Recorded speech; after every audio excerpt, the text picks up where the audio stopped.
Okay guys, we might make a start. Thank you very much for coming out tonight to get some information regarding the student portal and of course the GPA. I really do appreciate you coming along tonight to be informed. So, my name's Gary Hodge, I'm one of the assistant principals at Felt Timber, and we've got Steve Forager, Tim Bridgman and Sarah Kilner. Where's Sarah gone? The other assistant principals. So we just wanted to talk to you about those things. So Tim and I were going to talk a little bit about the student portal and talk a little bit about what it is and talk about some of the features of the portal. So I've just got up here, what is it? It's an interface where you guys get to get some information from the school and be able to interact with data to inform the school of things like absences, and you'll be able to pay bills and various other features. What I'll do is I'll go to the next slide. I'll just show you what it actually looks like. This is what the student portal looks like on your smartphone. On the handout that you've got, it looks a little bit different. If you have a look at the back of that, that's what it looks like on a computer screen. I wanted to show you what it looks like on the smartphone because most people interact, with technology and things through their smartphones. So this is what it looks like. Tim and I will simply go through some of the features of that. So we'll just talk about each one of those. Some of them are fairly straightforward, but some of them we wanted to just go into a little bit more depth with. First, one of the features of the portal is that you can have a look at your child's timetable. Fairly straightforward. You're also able to print off a timetable. So there should never be any confusion about what it is that your child's got today. You'll be able to know. You'll be able to have a look. A great feature about the portal is it's got an area where you can click on teacher contact. If you're not sure what your child has or who your child has for maths, for example, you'll be able to go on there and have a look. And the next slide in a minute, it'll tell you about teacher contacts and coordinator contacts. But you can click on that and you'll be able to find out what subject teacher your child has, and you'll be able to communicate with that teacher. A great thing to be able to do if you're getting an unapproved absence message, perhaps for periods 3 and 4, and you just wanted to follow that through a little bit, you could get on there and you could email the period 3-4 teacher directly and say, hi, my name's Julie, whatever, you marked my child unapproved periods 3-4, can we just confirm this please, or have a conversation about that. You will also be able to have a look at who's responsible, who manages and my child, what house are they in. So you'll be able to click on that coordinator tab and you'll be able to see what house leader they've got and what assistant house leader they've got. And that's really important, particularly if there's issues at home that we want to address with the school. That would be a really good protocol. I suppose just unpack that really quickly, Gary. The way that we manage students at the school are in houses. So we have 2 houses here at Hill and 2 houses down at Felt Timber. So we've got blue and yellow here, and we have 2 coordinators for each of the houses that oversee how that year will travel through up into the senior college as well. They're running the same system. Terrific, yes, great. And any questions, just let me know along the way. A great feature, and I guess Steve will talk about GPA in a minute, but one of the great features about the portal is that we can have a look at all of the academic data that your child has throughout their time at the early years college. So you can click on that button, have a look at GPA data, NAPLAN data, whatever other data we're able to put up there that they've had, you'll be able to access that as we produce it, which is really important. Did you want to jump in there? Yep, so I suppose we're really fortunate that we've actually got our own software developers, so this is a continually improving process. This is something we weren't able to offer the parents from last year, but this year we can now, through the parent portal, you can log in and pre-approve absences. In the past, you had to wait until they were absent until you can give a reason why.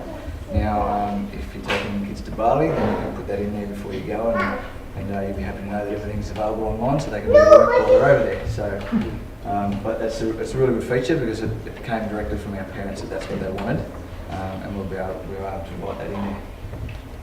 So again, that's what it looks like on the smartphone. Yep. So as far as paying fees and things, as I just mentioned a minute ago, that we're continually improving. At the moment, you can go in and you can repay and pay by credit card. Very soon, we'll have a feature that you can actually allocate which fees you would like to pay, whether it's this excursion or whether it's a cooking fee. Or at the moment, it is just you can go in there and make that payment, but we need to confirm with you what it is you're actually paying until such time that information gets uploaded into the system.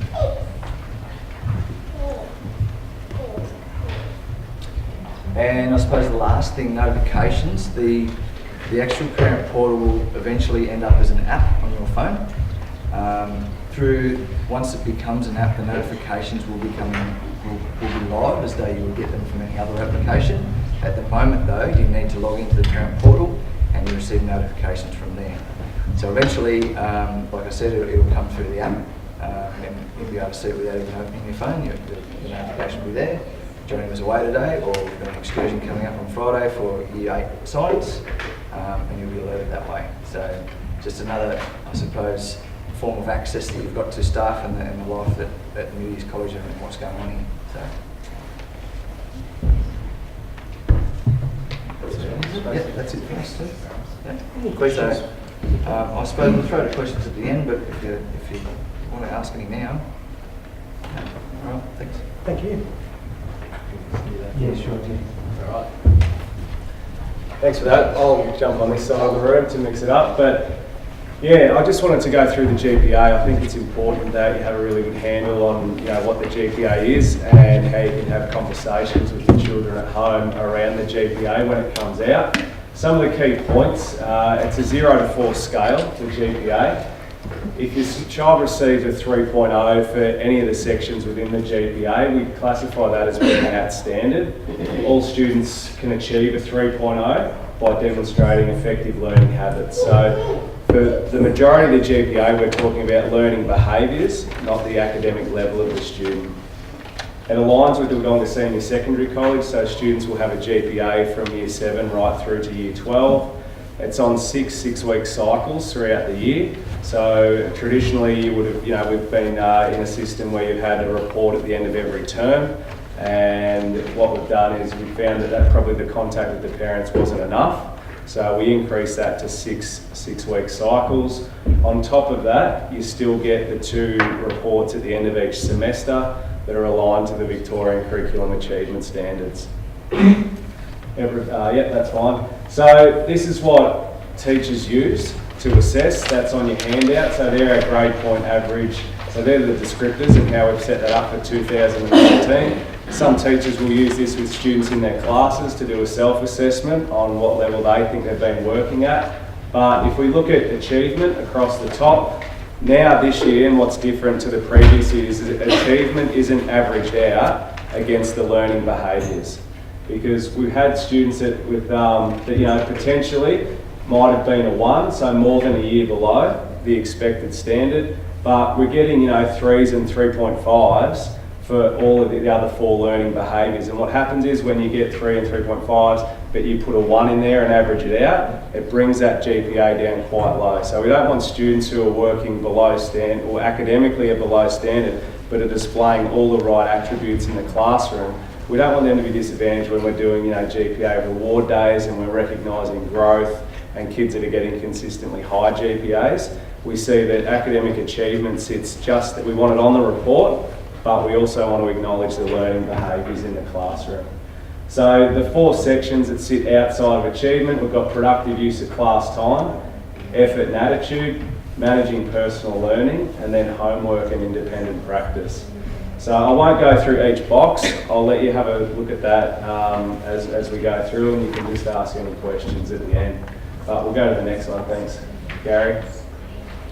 This is what a GPA report will look like. GPA 1 came out early after 6 weeks in term 1.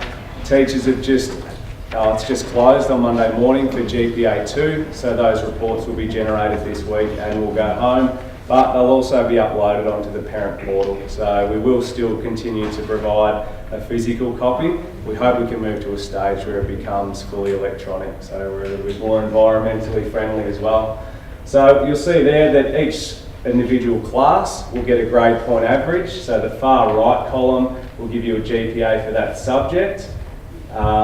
They also get an achievement one, so the dark blue column, so their achievement is 2.5. So that's overall. So that student would be, maybe 6 months behind overall, but you can get an accurate indicator in terms of how they're travelling in that subject in the achievement column. So that's against the Victorian Curriculum Achievement Standards.